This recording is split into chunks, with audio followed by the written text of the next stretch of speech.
ভাবি কোথায় যাচ্ছেন আজকে? কলকাতা যাচ্ছি।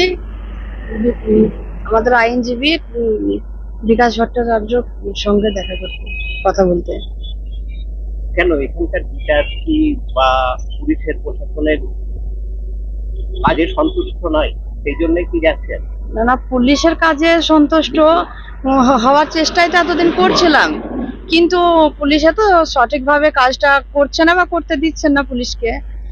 তো আমরা এখন শপথ নিয়েছি যে তামান্নার খুনিদের, তামান্নাকে যারা মেরেছে, আমার কলজের টুকরাকে যারা মেরেছে তাদেরকে শাস্তি দেব। ওই জন্য আমরা হাইকোর্টে যাচ্ছি বিচারের আশায়, বিকাশ ভট্টাচার্যের কাছে। তামান্নার পরিবার তো আমাদের পরিবার। তামান্নার মা আমাদের সাথে আছেন এবং আমাদের পার্টির নেতা কমরেড হকসাদ। আমরা প্রথম থেকেই যেদিন তামান্না শহীদের মৃত্যুবরণ করেন সেদিন আমরাই সবাই মিলেই সেখানকার পুলিশ স্টেশনে গিয়ে এফআইআর দাখিল করি। কিন্তু আজকে তো প্রায় 10 দিন অতিক্রান্ত হতে চলল, এখনো 24 জনের মধ্যে সেই 9 জন ধরাটাই সীমাবদ্ধ থাকলো। তামান্নার মা মনে করছে, আমরা মনে করছি যে সবটাই তদন্ত যেভাবে এগোনো দরকার, যে গতি সেই গতি পাচ্ছে না। ফলে তামান্নার পরিবার, তার মা বাবা, তাদের ইচ্ছা অনুযায়ী আমরা হাইকোর্টে যাচ্ছি। সেখানে আমাদের আইনজীবী কমরেড বিকাশ ভট্টাচার্যের নেতৃত্বে কমরেড শামীম আহমেদ, অন্যান্য আইনজীবীরা থাকবেন। কারণ আপনারা জানেন যে এই রাজ্যে সব বিচারই কিন্তু আদালত থেকে আদায় করতে হয় এবং বিকাশ ভট্টাচার্য সেই লড়াইয়েরই একজন প্রতীক। ফলে আমাদের পার্টির আইনজীবী, আমাদের পার্টির কমরেড, আমরা যেমন মাঠে ময়দানে লড়াই করছি তেমন কোর্টেও যাব। আমরা যত দূর যেতে হয় তামান্নার ন্যায় বিচারে যাব। কালকে আপনারা টিভিতে দেখাচ্ছিলেন কি একটা শপথ দেখাচ্ছিলেন না, তামান্নার মা কালীগঞ্জে যে শপথ নিয়েছে সেটাই আসল শপথ, ন্যায় বিচারের শপথ, তামান্নার খুনিদের রাজ্য ছাড়া করার শপথ। কথাটা তো বলো।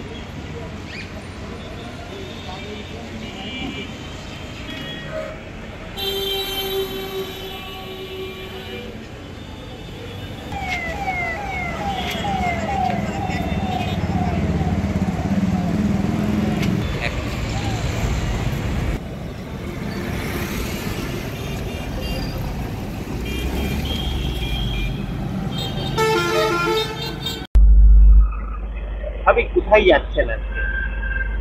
কলকাতা যাচ্ছি। আমাদের আইনজীবী বিকাশ ভট্টাচার্যর সঙ্গে দেখা করতে, কথা বলতে।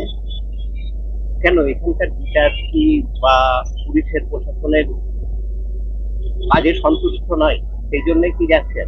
না, পুলিশের কাজে সন্তুষ্ট হওয়ার চেষ্টাই তো এতদিন করছিলাম, কিন্তু পুলিশে তো সঠিকভাবে কাজটা করছে না বা করতে দিচ্ছেন না পুলিশকে।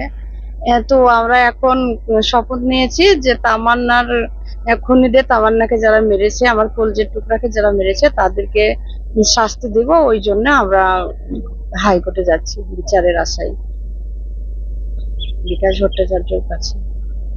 আমাদের ভিডিও ভালো লাগলে লাইক এবং শেয়ার করুন। কমেন্ট সেকশনে গিয়ে জানান আপনাদের মতামত। আরও ভিডিও পেতে আমাদের চ্যানেল সাবস্ক্রাইব করুন এবং প্রতি মুহূর্তে খবরের আপডেট পেতে প্রেস করুন বেল আইকন।